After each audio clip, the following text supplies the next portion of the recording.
Hey, what up, what up, what up?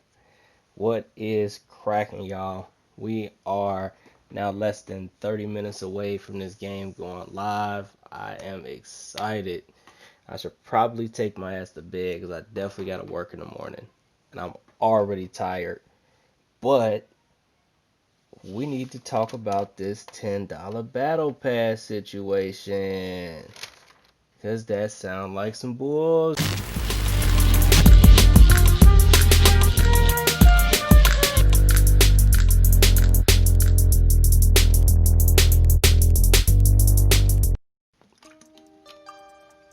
So, we are visiting IGN for our information today. And so before we get into it, we can define a few things. So the game has cosmetics, and that's emotes, outfits, nameplates, and takedowns. I don't know WTF takedowns is a cosmetic. That sounds like it should be a skill, bro. Anyway, and you can earn them, craft them, or purchase them with units of common resources. So yeah, spend your resources or use your resources to upgrade stuff. The vendors sell you character specific gear. So now it says every post launch character will have a $10 battle pass. Every post launch character will have a $10 battle pass. Now, before they give the details, they let us know, just a little reminder, all future updates to include characters, story content, missions, and regions will be available and free for all players. Right? Okay, obviously, online stuff, you got your platform requirements. But there will be cosmetics that you can purchase with real money, but they won't impact the gameplay. People just gonna look cooler than you and be doing cooler takedowns than you. You know what? They better have the Captain America US agent outfit in this game. I do know that. But that being said, the best way to earn these cosmetics obviously is through the challenge cards. So just to throw a little more salt, Ultimate Alliance 3 that dropped for the Switch, all of those challenges after the game, those were free. So yeah, but each card has 40 tiers of rewards. So some of those tiers are going to be free just for unlocking the character, and then some of those are going to be part of the premium portion where you got to pay the $10 in order to access them. So the kind of dope part though is that if you finish a character's premium card to completion 100%, one of the ones that you unlock, you get your 1,000 credits back. So the $10 is equal to 1,000 credits. 1,000 credits equals $10. But you get that back. So essentially, you could, if you really wanted to, only have to pay for one character. Now, I doubt most people is gonna do that because ain't nobody got time for that. But you could, right? That's the thing. But yeah, so for instance, you unlock Hawkeye and Spider-Man. Spider-Man is PS4 only. But so you unlock them, and there's a portion of their tiers that's unlocked automatically for free. But if you want the premium, gotta pay that $10. So my overall thoughts on that is that battle pass actually isn't that bad. It gives you the opportunity to try to earn your money back. So I'm not really mad at that.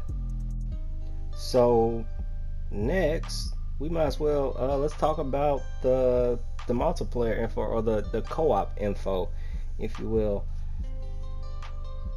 So there's a Reassemble campaign, and then there's like Avengers Initiative. So the Reassemble campaign, that seems separate from the co-op. My understanding of it, that's where you take Kamala Khan, and she goes through the story of reassembling the Avengers, from being, spoiler alert, set up and that kind of thing. So that seems a little bit separate from the rest of this co-op stuff.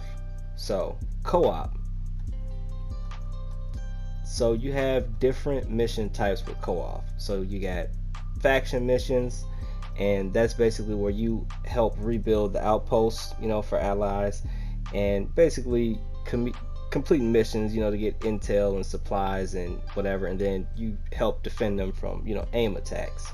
So, and then there's drop zones. Drop zones is basically one of my Warframe players because they basically little simple missions. So in Warframe it would be like a defense mission. You just do one thing and you done. Like there's no complicated follow this thing. You're going there to do a thing, and you could go just do a defense, and then you can be done with that. And they have shield vaults. So vaults, they're large, like explorable places, and you get the coordinates from finding hidden caches, right? So basically your treasure map deal, right? Except for when you get there, you got to get it cracking first, because it's going to be enemies for you to fight.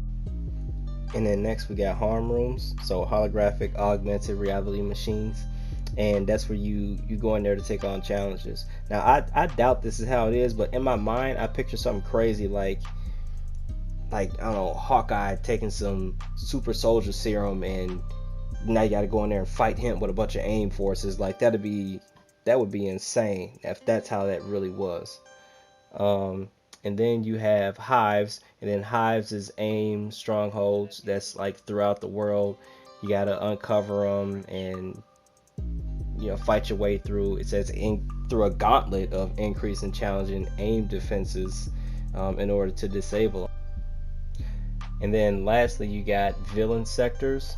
Villain sector missions culminate with a boss fight, and basically Marvel villains working in tandem with AIM or one of the different organization constructs. So I'm guessing some sort of machine or something. But of those last two like co-op items, I'm gonna probably compare one to maybe a bounty and one compared to like a raid, or maybe they both kind of raid-ish. I don't really know. So as far as actually meeting up with your peoples, that seems like it can be very kind of like in and outsy. Like you can meet up, and then when y'all done with whatever mission it is y'all want to do or you needed help with, they can choose to go back to their campaign or stay in co-op mode, probably some sort of voting system.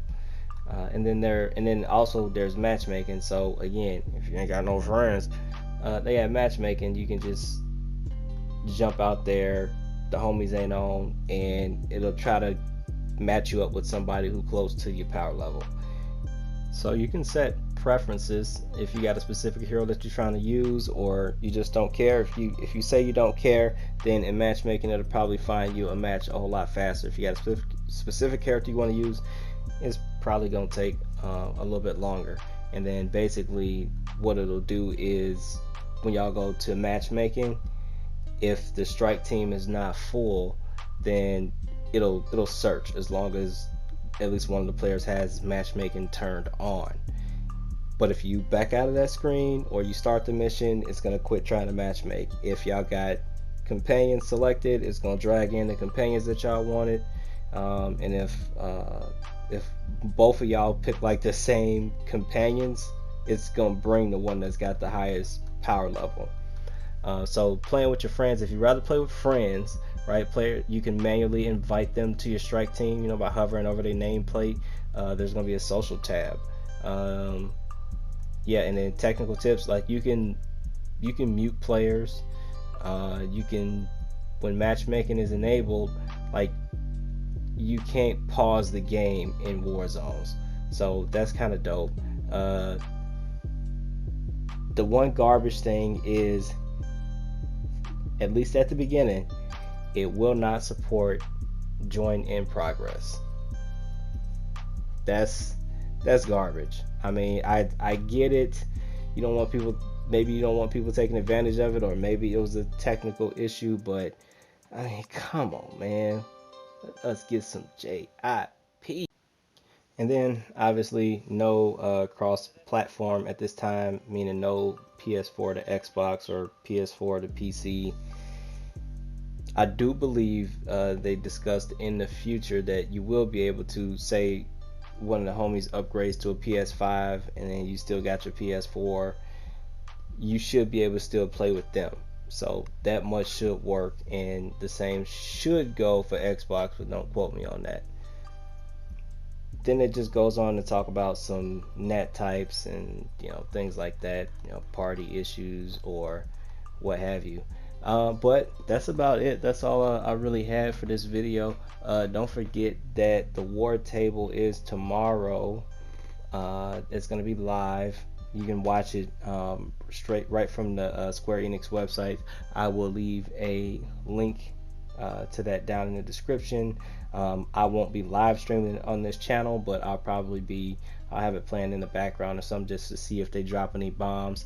It is the first one since the game launched. The game's actually live right now by the time I'm finishing this video, but I imagine they probably gonna have some special news for us there that maybe the all-nighters didn't find when they get done playing this game at 6 o'clock in the morning. So that's all I had, y'all. Thanks for tuning in.